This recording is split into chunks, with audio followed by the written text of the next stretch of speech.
நம்ம ஊர்ல காக்காக்கு சாப்பாடு வைக்கிறது வழக்கமான விஷயம். ஆஸ்திரேலியாவுக்கு வந்த புதுசுல காக்காக்கு சாப்பாடு வைக்கிறதுக்காக காக்கான்னு சொல்லி கூப்பிட்டா ஒரு காக்காவுமே மதிக்கல. ஏன்னா இங்க இருக்கிற எந்த காக்காவும் அந்த மாதிரி கத்துறது இல்ல. காக்காவோட தூரத்து சொந்தமா சொல்லப்படுற இந்த பறவைகள் கத்துறது வித்தியாசமா இருக்கு. எப்படி ஒவ்வொரு பறவையும் கத்துதுன்னு நீங்களே பாருங்க. ஃபர்ஸ்ட் பாத்துட்டு இருக்க இந்த பறவையோட பேரு மேக்பை.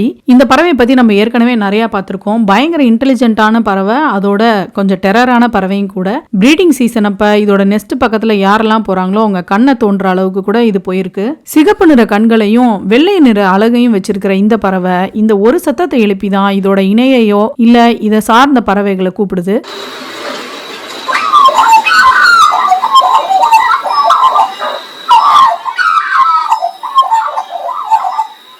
இப்பதான் காக்கா சாப்பிட்டு போச்சு, ஆனா மறுபடியும் வருது அப்படின்னு சொல்லி வந்த காக்காவே திருப்பி திருப்பி வருதேன்னு நான் கன்ஃபியூஸ் ஆனது இந்த காக்காவை பார்த்துதாங்க.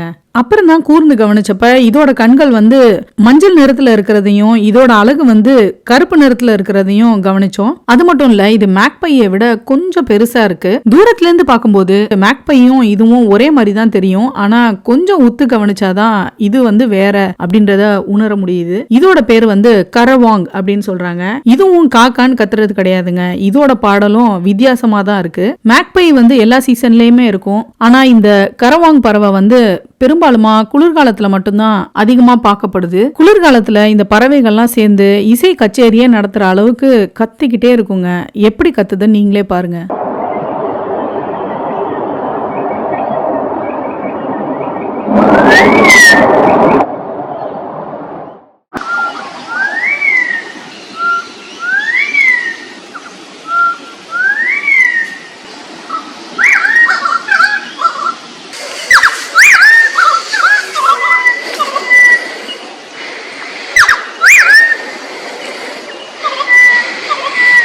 மூணாவதா குட்டி காக்கா மாதிரியே, அதாவது குட்டி மேக்பை மாதிரியே இருக்கிற இந்த பறவை தாங்க. இதோட பேரு புச்சர் பேர்ட். இந்த பறவையும் ஆஸ்திரேலியாவுக்கு வந்த புதுசுல இதை சின்ன மேக்பைன்னு நினைச்சு நான் ஏமாந்து போயிருக்கேன். இப்ப பாத்துட்டு இருக்க இந்த புச்சர் பேர்ட், அப்புறம் இதுக்கு முன்னாடி பார்த்த மேக்பை, கரவாங், இந்த பறவைகள் எல்லாத்தையுமே சாங் பேர்ட்ஸ் அப்படின்னு சொல்றாங்க. நம்ம ஊர்ல எப்படி காக்கா காலையில காக்கான்னு கத்தி எல்லாரையும் எழுப்புதோ, அதே மாதிரிதான் காக்காவோட தூரத்து சொந்தங்களான இந்த பறவைகளும் காலையில எல்லாரையும் கத்தி எழுப்புது.